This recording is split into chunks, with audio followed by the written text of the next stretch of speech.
Hey, everybody. Dr. Sherry here, and I am really excited to be here with you tonight. I actually have an amazing guest, and guess what I'm holding? A book that has been well overdue. And so I want to just take a moment to introduce him to you all. He's a dear friend, a colleague, and somebody who I believe in because he's somebody who has also done his recovery work from a porn addiction. So I love it when I have somebody on who can be all of those, because it gives me hope that our lives can change. And so Sam Black, I love having you on today. I want to tell people a little bit about you, but I just want to welcome you to what we're going to be doing tonight Thank in you, Sherry. the next period of time. It's so good to be with you. It's always fun. I know we've seen each other at conferences and events and speaking engagements, and it's always an honor to be with you. And I'm really looking forward tonight. This is going to be, I think, intriguing and interesting, and maybe revealing for a lot of folks that are listening tonight. I agree 110%. I want to thank all of you that are here, that are listening. I know I had a partner this week ask me, Sam, if she could invite her pastor to listen to this talk tonight. And I said, absolutely, because her pastor has been very involved with her and her husband. And, you know, it's amazing because she shared the link. And so I know you're here, Pastor. We welcome you. And there's many folks that are here tonight from all different walks of life, but we're going to be talking about what churches get wrong about porn and how to fix it. And let me just tell you a little bit about Sam, so you all know who he is. So Sam Black is the author of The Healing Church: What Churches Get Wrong About Pornography and How to Fix It. He's also the Director of Recovery Education at Covenant Eyes. Now, Sam joined the Covenant Eyes team in 2007, and after 18 years as an award-winning journalist, he's edited 16 books on the impact of pornography and speaks at parents, men's, and leader events about this subject. Sam also wrote The Porn Circuit: Understanding Your Brain and Break Porn Habits. And Sam is also passionate about helping Christians live free from pornography because he knows you keep what you give away. He walks in his own grace-filled journey with the support of valued allies. And so I just want to say that, Sam, you wrote this book for pastors and ministry leaders. And, you know, the idea is it's for them, but I'll tell you something, Sam, I've been reading it since I got it last week. I know it's coming out on May 16th.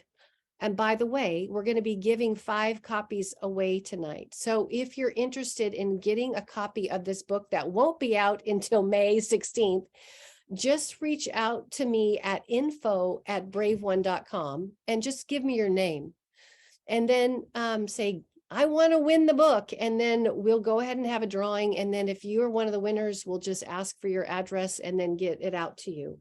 But this is the thing, is I think you've written this truly from a compassionate stand for pastors and leaders. But I think the rest of us are going to buy this book because it's so thorough. You not only talk about men that struggle with pornography, you talk about women who struggle with pornography and the impact on their partners. You talk about children and the impact of pornography. There it is, comprehensive, and it's really a guide for pastors and lay leaders.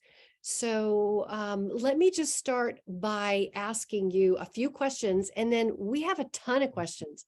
I can't even tell you how many hours it was combing through all of the questions. We read them all, just so y'all know. Thank you for taking the time to write.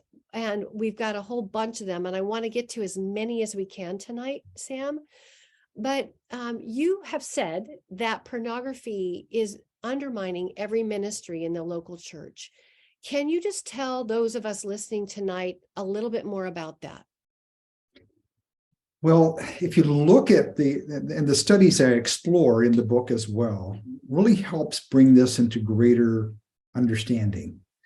That we need to understand, if we look at the church activities and ministries that we're doing in our church, from children's ministry, and we think, wait, what pornography and children's ministry, what's that got to do with anything? Well, if our children are being exposed, depending on the survey you're looking at, somewhere between the ages of 8 and 12, then you're trying to teach Bible studies or verses and stories to children. Meanwhile, there's this hidden secret that they are afraid to tell mom and dad about, that mom and dad are assured that their child would never be curious or be exposed by a friend. We think about teens, and yet, we do pizza nights and teen trips and all these activities, and yet teens are among the most prolific users of pornography in American society. We talk about men's ministry and women's ministry, but we're not very comfortable about talking about pornography in the church in the sense of doing anything more than saying, that's wrong, you shouldn't do that, if it's brought up at all, right? And then we look at marriage ministry, and we spend time on marriage retreats and the Valentine's Day night and the weekend getaways for couples, and yet pornography is undermining the bonds between 46% and 56% of divorce cases today. A major contributing factor is one spouse's ongoing compulsive behavior, obsession with pornography. We have to really recognize just how we're really working hard as ministry leaders and pastors to create meaningful change in people's lives. And all the while, our tires are losing traction. And so I want to just unveil that. And as soon as you really say that to pastors, I was at speaking at a conference in Phoenix, it was designed for best ministry practices. And as soon as you would say that to ministry leaders and pastors, they go, I get that. I can resonate with that. I can actually envision how that is impacting and undermining the work that we're trying to do, because we're not addressing it well. Totally. And I love, Sam, that your book is very compassionate, and the tone in it is very compassionate and inviting for pastors and lay leaders. Why do you think that pastors and leaders need a tool like this book, The Healing Church? Well, first, I think knowledge precedes understanding, and understanding precedes change. And there's pastors and ministry leaders have rarely been given tools and instruction and support to understand the issue of pornography, how it's impacting every age group in the church, and not realize, you think about, I talk to many pastors and says, we never had this conversation in seminary. That's where we should have had it. We should have entered ministry knowing these details that you're telling us, Sam, right? And Sherry, you hear the same things, right? All the time. All the time. And they're like, we needed this information, this understanding before we left seminary. And yet we just haven't equipped our leaders to understand this. So they come with it, with the best perspectives that they have. And oftentimes that's been it's been very misguided. And so my hope was to be, in a compassionate way, to provide pastors a primer so that they have a clearer understanding of why people get stuck, why they often stay stuck without help, and how the church is God's plan A. There is no plan B. The church is God's answer to this issue. But to be that, we've really got to step up. Yeah. I'm in agreement. And, I hear so many tragic stories from partners and their significant others, betrayed partners, where they've felt missed in the church or unseen. And there's things that pastors can do that is so helpful. And I'll share a few of those in a minute that came in, which many of them had come in, but there's also things that hurt. And those are some of the questions that we're going to be bringing. I mean, you and I have known each other for a long time. And when you were actually working on this book, you reached out to me and asked me to address the issue of betrayal trauma. So why did you do that? I just want to know, why was that important to you? Well, I had a good field manual, but how am I going to take all of this and condense it into a chapter? One, it was imperative for me there's 2 chapters in the book that address how pornography is hurting. In this case, I specifically, it's hurting spouses. I was a little more direct in how wives are being more hurt in these 2 chapters. One was the chapter I wrote on, hey, sex isn't the answer. There's something else going on. I need to walk you through that. And then I invited you because it was imperative for me to do this well in a short amount of space and really help pastors deeply understand from a woman's perspective, a wife's perspective, how this is so painful. And how can I really do that well? I needed someone who had walked in those shoes, who had come to the other side, who had put the real study into it. And that was you.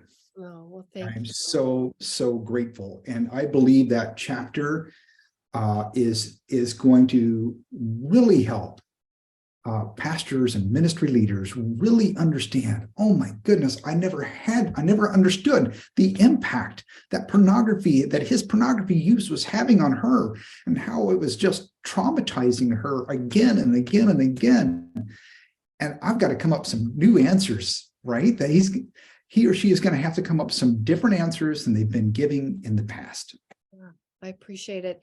I mean, this is something I created based on the fact that we needed to say it in a short amount of time, but it's the traumatic nature of pornography. And it's a resource that I haven't put out there anywhere. You're the first one to get it in your book, because it's just important to understand the layers of impact around porn.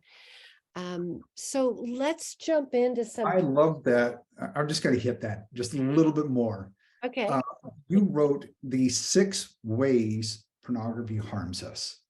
And that was, and outlining it as you did.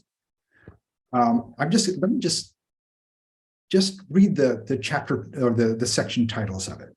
Number 1, impact on spirituality and faith, the impact on one's identity, impact on love and relationship, the impact on personal health, the impact on sexuality, the impact on emotional injury and psychological abuse. The information in this chapter is key for every pastor and ministry leader to understand. If you're counseling a man who says, or a couple in regard to his pornography use, you need to read this chapter.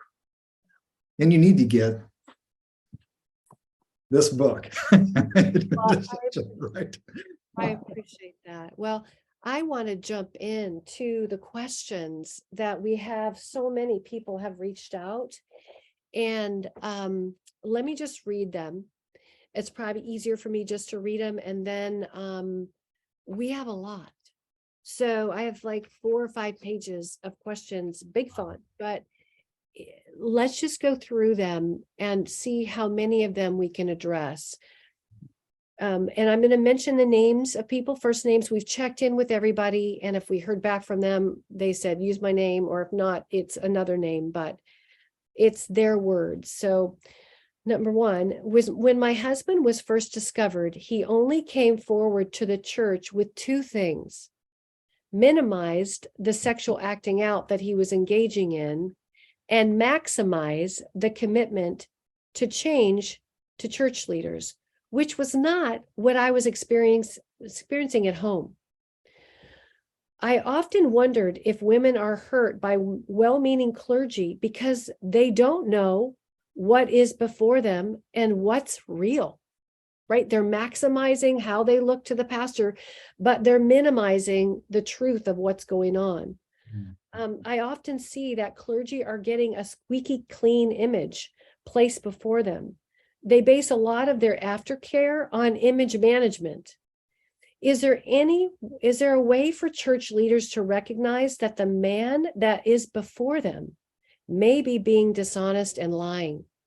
That's Audrey. I am tempted to read a short section of the book. Do you think that would be appropriate? Sure. You want Do to you do think that? that'd be okay? Great. Yeah. And I think it hits this question pretty hard. Here it is. I started off with, well, here's the skinny. The vast majority of men who struggle habitually with porn began using porn at a young age, and they gave it lots of practice. If a wife tells you she discovered porn on her husband's devices a couple of times, rest assured he watched porn many more times than she knows. Why? Because he's not stupid and usually covers his tracks. Through my journey in hearing the personal stories of more than 1,000 struggling men while serving at Covenant Eyes, I see a common theme. Before he was dating, he was using porn. While he was dating, he was using porn. If he had sex before marriage, he used porn as well. He proposed to his wife and used porn, and he entered marriage using porn. He's ashamed of his porn use and will lie about it if asked for details until he has a safe place to tell his story. Even if there are periods of abstinence from using porn, it likely didn't last for as long as he said it did. He uses porn the same day or the same week when his wife says yes to sex, and he uses porn when she says no or is unavailable. His use of porn isn't her fault, and her providing more sex won't solve his struggle with sin. And then I actually quote from your books. Dr. Sherry Keffer recalled discovering phone sex charges on a credit card statement during the first year of her marriage to a pastor. She was shocked by the February 13th date for the charge. Valentine's Day weekend. Are you kidding me? Keffer wrote in The Intimate Deception, Healing the Wounds of Sexual Betrayal. That was the time I taped red hearts to the wall, cooked Cornish game hens for the first time, and surprised him at the front door dressed in hot pink lingerie. It didn't matter what I did, how I cooked, or what I wore. I was never enough. Yeah. I don't know if we can state it any more clearly that we need to understand addiction and compulsive behavior for what it is. And it doesn't disappear overnight. It's a journey. And so as a pastor or ministry leader, what we've often in the church tried to do was warn people enough that they would just stop. And it doesn't work. It's so true.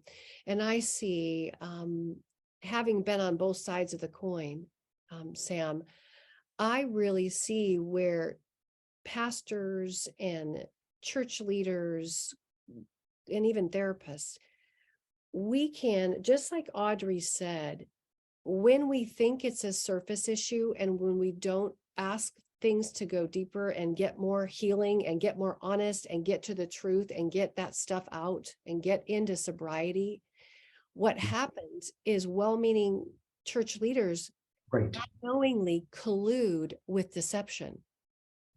They collude with lies. We want the best for people, right? We just and often assume the best. Yeah. If it's rising to the situation of it's coming to you, Pastor, dig deeper. Go ahead and create a safe place, safe environment, get deep, ask some serious questions, and understand that he might still be lying. Many therapists use polygraph. So it's really imperative that a safe place happens and you have a safe process to follow. Because if there's any doubt about that, that will fracture a lot of his ability or capacity, I should say, not ability, capacity to be honest, open, and really say, listen, I want help. But he does often in our churches, we don't really expect that we're going to get help. I lead a newcomers meeting every Thursday at 1 p.m.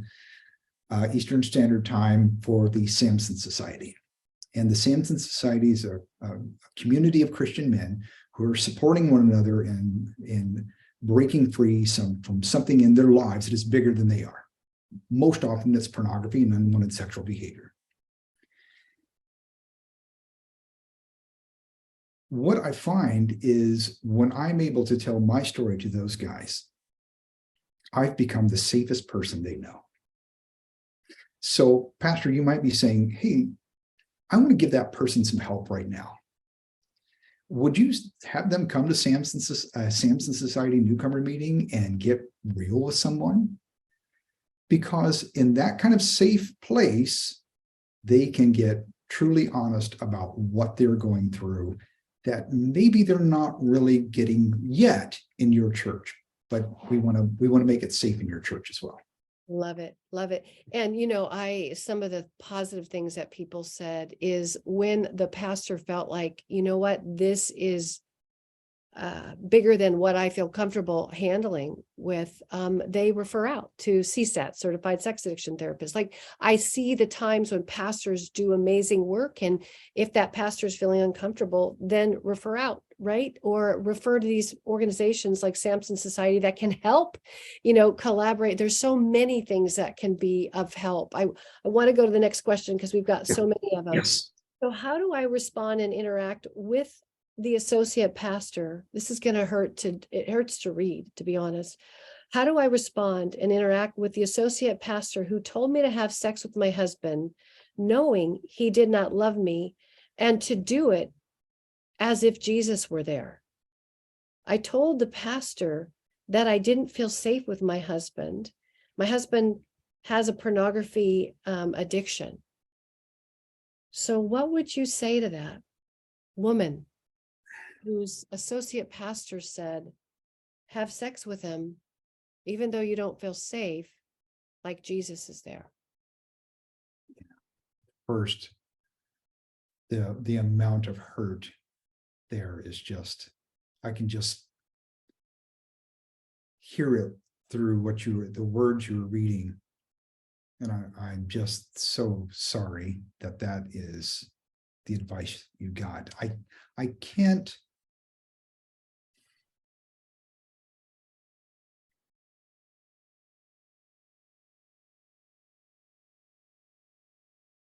If Jesus was there, he would be taking that husband to the side and saying, listen, this is not the way it's supposed to go. You are to honor and love her and give your life up for her as I did for the church. So it's bad advice. There's no getting around it. It's just bad advice. Yeah. And, in my book, I talk about the dirty dozen. There's a name for this. It's actually called treatment trauma, because it ends up hurting somebody, because it's bad advice. And I think that's where your book's going to come in. I think your book is going to help, like, take the scales or open the doors and windows and shutters, and people are going to go, oh. I mean, even I had to go back and make apologies in my work because of things that I said that was hurtful. And so I'm just hoping that your book is that piece that's going to help shed the light on on that. Let me keep going because I do want to get to let me hit that just a little bit more. I know we got a lot of questions and some of these overlap, but I think pastors can come up with to the perception that we just need to help him rein in his sexual desire, but his sexual desire isn't really the problem. It is his addiction. It's not understanding addiction specifically, period.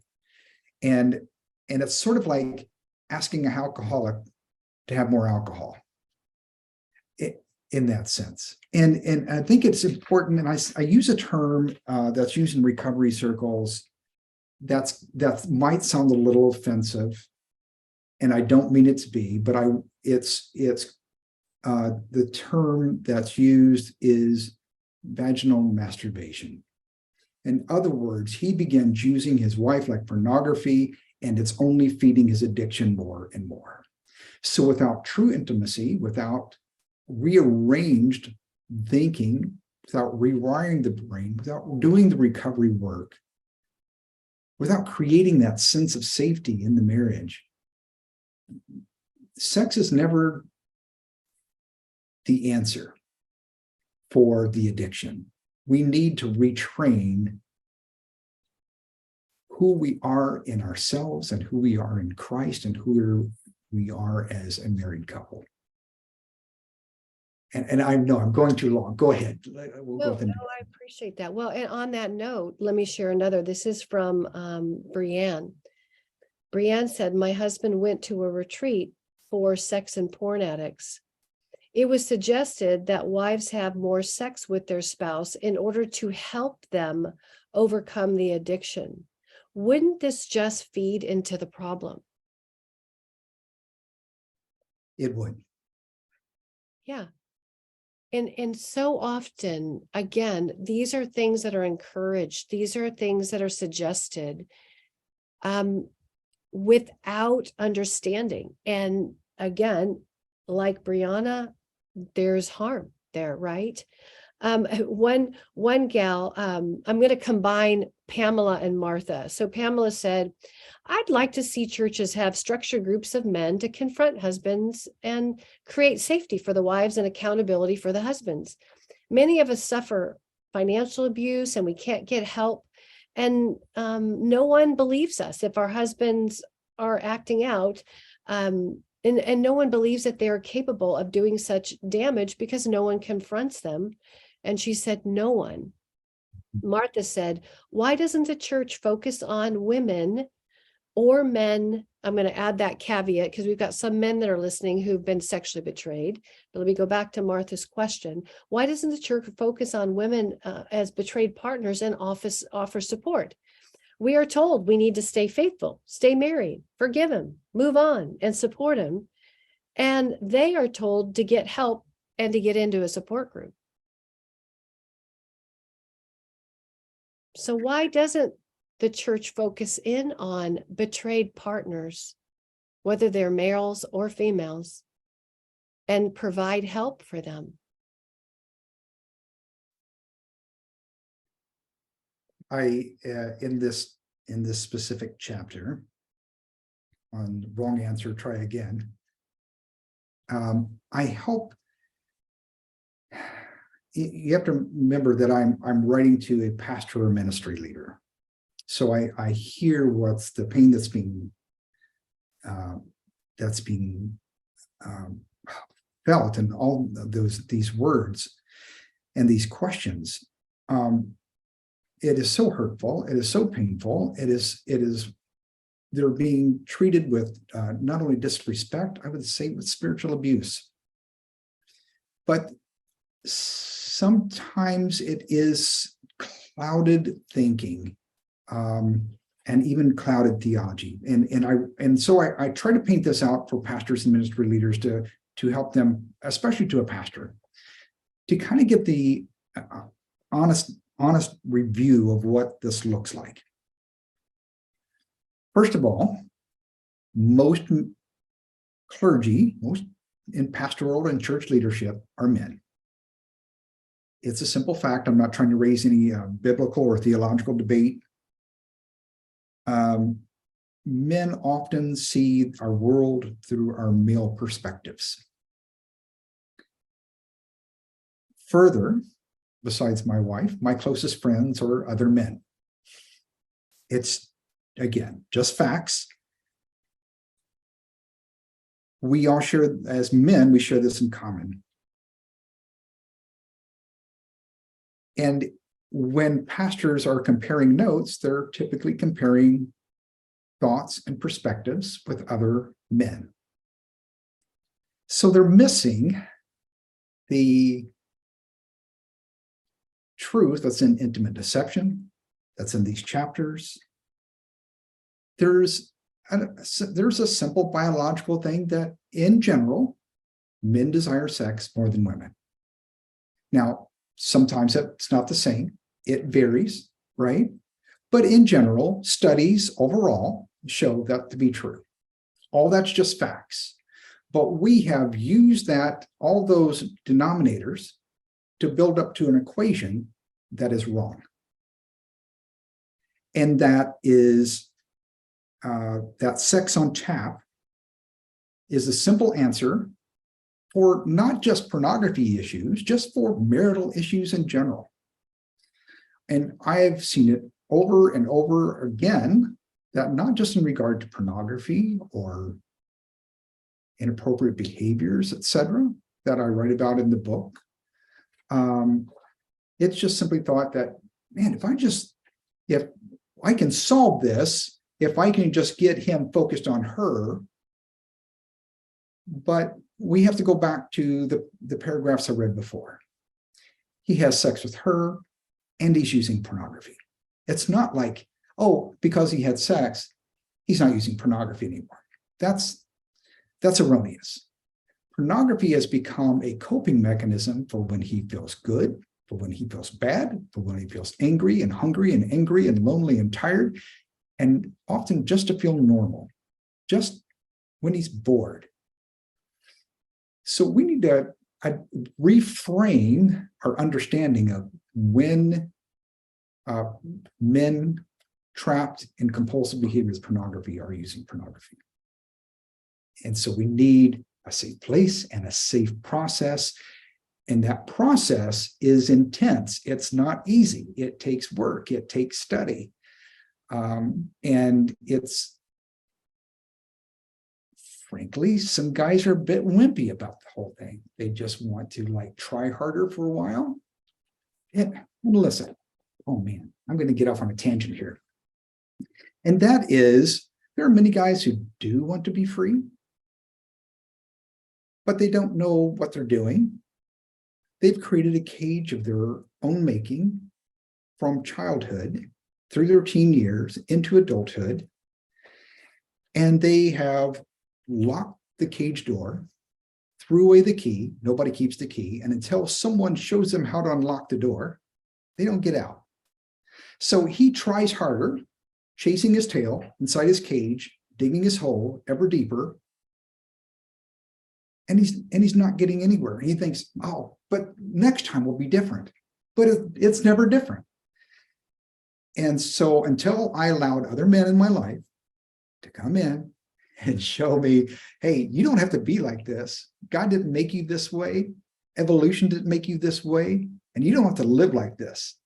Wouldn't you like to come out of the cage? I would. I don't know how to do it. Right? So on a journey with other men, I get to live in freedom. But we sort of treat freedom in the church today as, oh, that's not really, that's not really realistic. We all sin. I think I saw one of the questions earlier about someone who's saying, well, all men are, look at pornography or have to deal with lust or whatever. And I think that's a really poor standard. That's not freedom.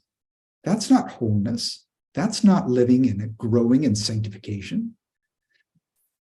Jesus was pretty straightforward about this. Now, does he say, yes, he wants you to live in grace, but grace is the way you get to that freedom, not to take advantage of it, not to make cheap grace. So we need to stop saying in the church that we're all sinners and we'll just go on struggling with pornography and unwanted sexual behaviors and lust, etc. We need to teach men and women and teens how to fight and how to live free and learn how to cope with their hurts. Because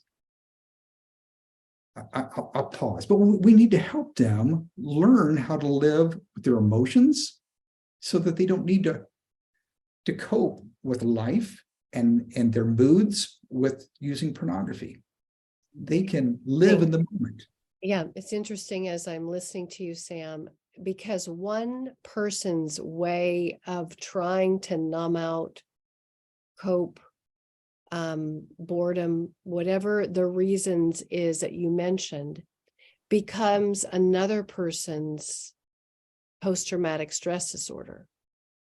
Like it's, and that's where the harm comes in. That's where I'm saying we need to have a much shorter runway for people getting help and getting through this and getting to a place of ownership and then eventually getting free, because the damage that's being done, I mean, pornography and somebody acting out with pornography, let's just say there's, family in the church, and whoever that person is that's acting out with pornography, it is a weapon of mass destruction aimed at their family. And that's happening so much in the church. I want to read another person's story. I'm going to read two people's story, kind of have them together, but this first one's from Ariel. Ariel says, as a Christian woman who knows what the Bible teaches, how do I deal with the insecurities I have because my church says I need to be over how my husband treats me and the betrayals that keep me in an anxious mode, because the betrayal keeps being thrown in my face and the power and control that goes along with that, with finances, with my kids, and as he taunts me with his affair partner. She's sadly, like you mentioned earlier, she's in the process of a divorce, but she said there's no end in sight. And my experience with the church leaders is that it only adds to the anxiety because I'm supposed to just be over it and not even show how at times I'm triggered or how I'm hurt. I know that God doesn't want this for me, but why is this still messing with me, this anxiety? And then I want to read Clara's, and then we'll combine kind of an answer around both of them. So this is what Clara said, is she said, my husband is the pastor who's looking at pornography. It's incredibly damaging when he says, why does everything need to be such a big deal to you? Why can't you trust me? So many of our others in our congregation do. Why can't we just be happy?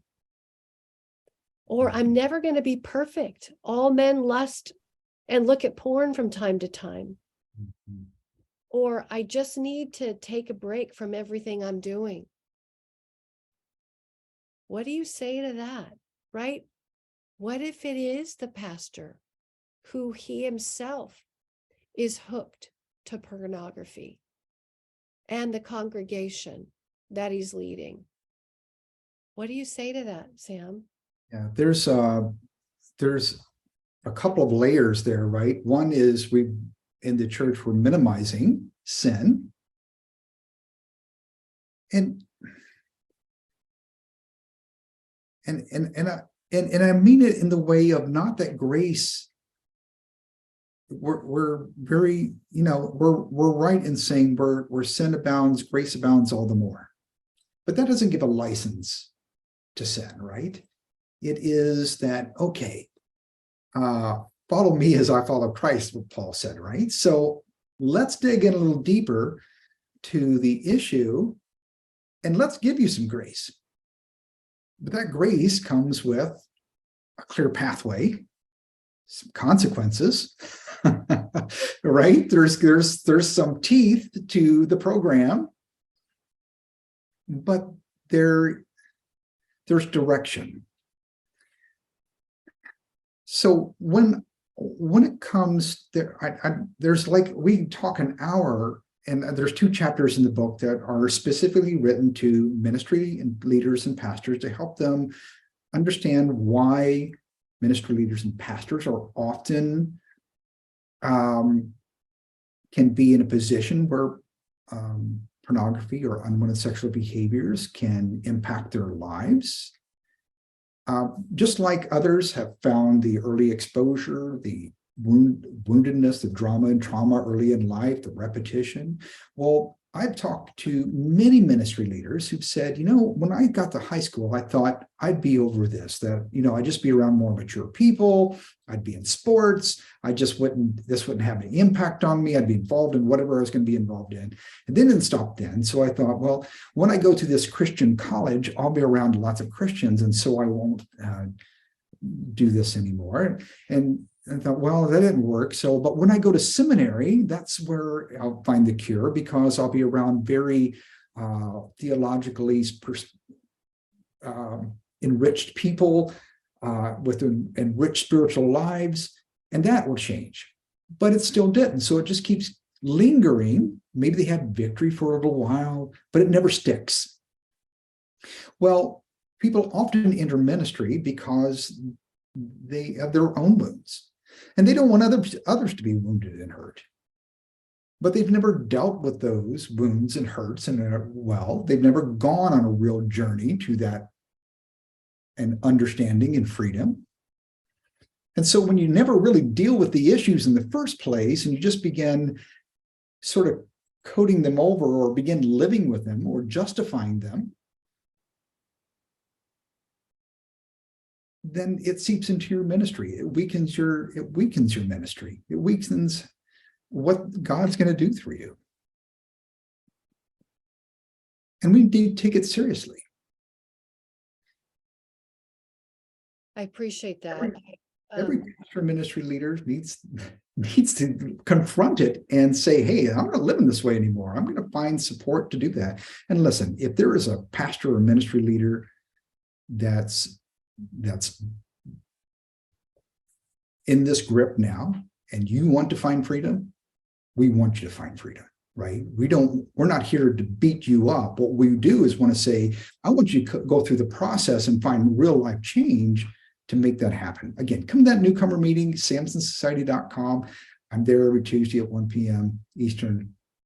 You can send me an email at sam.black@covenanteyes.com and say, Sam, I'm a pastor, I'm a ministry leader, and I want out. Can you help me? Can you show me resources?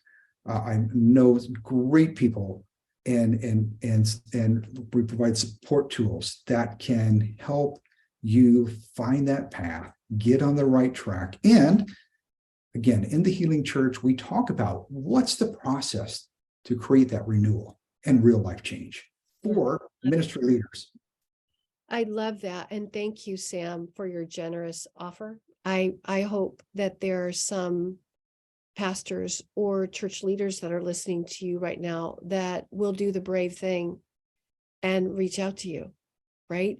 I just want to read a comment, and then I'm going to do one more question and we'll finish for tonight. So this is a gentleman, his name is Scott. He reached out and he said, clergy struggle too. Yeah. What if I'm caught up in deception, denial, and darkness and can't find my way out? Can a broken heart bring healing to others? When one person exhibits fierce courage, will others follow and support me? I thought the church was a light in the darkness, not a partner in the secrets and shame. So how do I let this light shine in a dark place? And I just want to encourage you, Scott, with what, and other leaders, if this is something that you're hooked with, please, this is your opportunity. And truly, if you think about it, as a pastor of a church, you coming into your own recovery, you're not only going to be changed and impacted for the kingdom of God, but you have a whole bunch of other people that you are an influencer of too. So this can really change things. I want to read one last question. Mm-hmm. It says, I'm a betrayed partner and a CSAT licensed professional counselor and an EMDR practitioner who's been working with partners for about 6 years. I'm so thankful for this book. I'm heartbroken over how many women or men suffer versus receive support in the church due to the lack of understanding from church leaders, which causes further trauma and impact. I also work with addicts, and I don't think leaders realize the progression of this addiction and how it becomes the number one priority before God and family. Like the addiction becomes that number one priority over God and family. So true grace is getting to the root of the matter and addressing it head on. I have a background in ministry and graduated from Dallas Theological Seminary. I really think it'd be great if you could get the book like this into seminaries, like Dallas Theological Seminary. I would love to help spread the word about this book.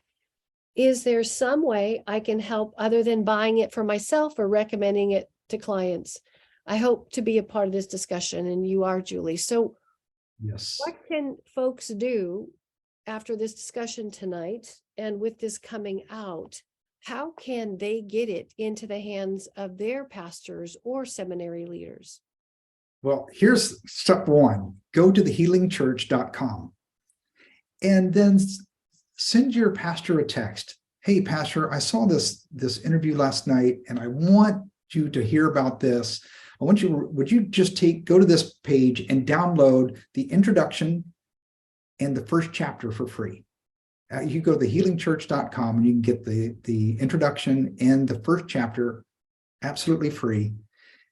And that, I hope, will begin to spawn some thought. Hey, I'd love to dig a little deeper here. You can pre-order the book now.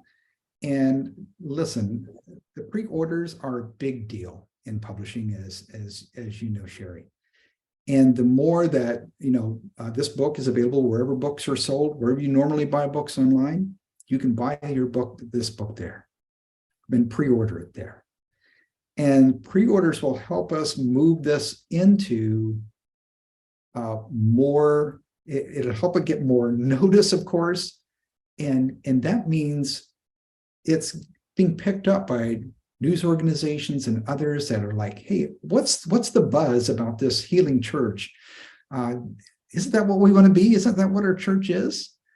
And then they hear that what we're getting wrong about pornography and how to fix it. I love it. Anybody who's watching this would love to reach out and say, hey, Sam, I'd love to help. I'm figuring if you're sticking around at this point and you hear sam.black@covenanteyes.com, you can send me an email. I'm just thinking, the creepers aren't on, they hit on the front and they'll hit me as spam, but I trust you. And Sherry, that's the email address that you send me email, right? Cool. And so I would love to partner with you and find resources that ways that we can work together to help change our churches across the United States and in Canada.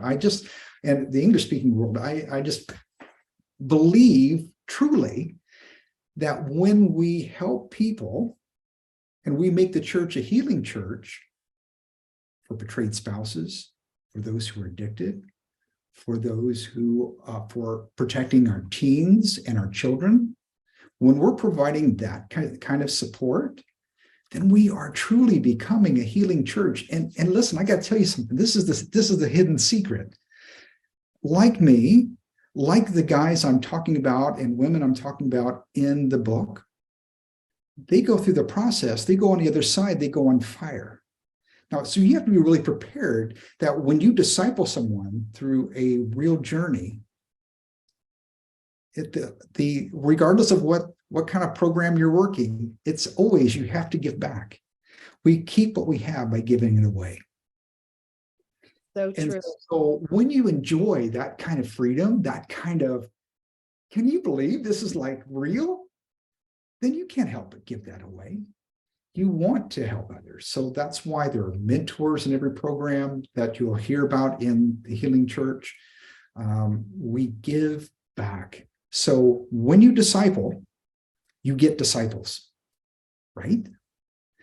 And sometimes we've had a hard time with that.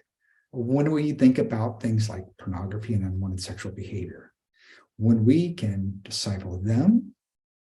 And listen, I want you to know that there are some pastors and ministry leaders. Well, I think I would know it, right? I know who that is. That would be the guy that's a little creepy, that doesn't quite fit in. Maybe he's a loner. No.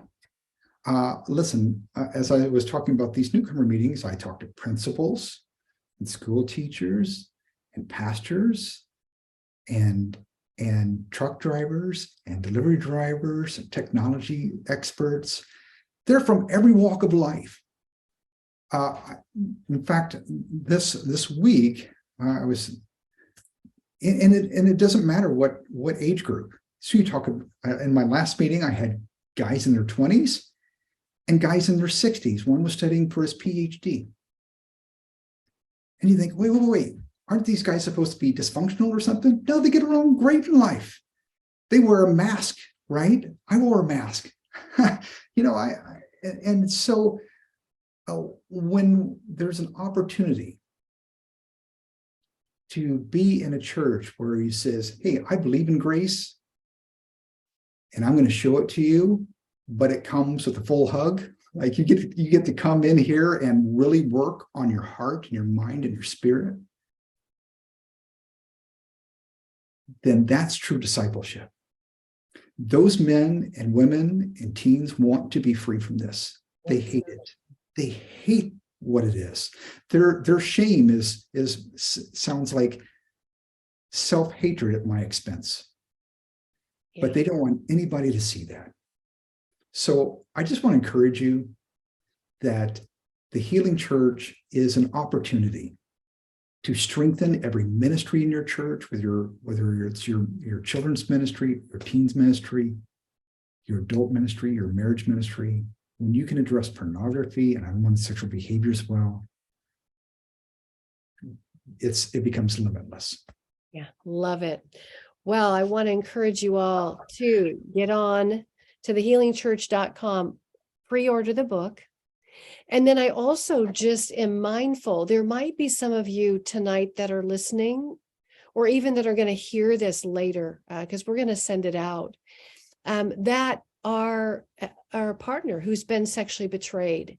And I just want to let you know, I want to welcome you to my community, which is braveone.com/community. You can find out more about that. It's a very safe place where I get to connect with you and help you heal. And I have a retreat that is coming up in just a few weeks. It's March 23rd through 26th. It's called Bravery After Betrayal. It takes fierce strength. And I have some spots left. So if you'd like to come, it's going to be a retreat, an intensive, a time to heal, a time to get stronger. As a betrayed partner, I'm going to help you find your voice. We're going to talk about boundaries. We're going to do some work to help your heart heal from the betrayal trauma. And if there's earlier wounds, we're going to be working on those as well. But just want to invite you, if you're interested, go to braveone.com/retreats. It's braveone.com/retreats. Thank you, Sam, for being here tonight and for talking about your book. And I just appreciate you and all that you're doing to help the Healing Church become more of a healing church. Thank you, Sherry.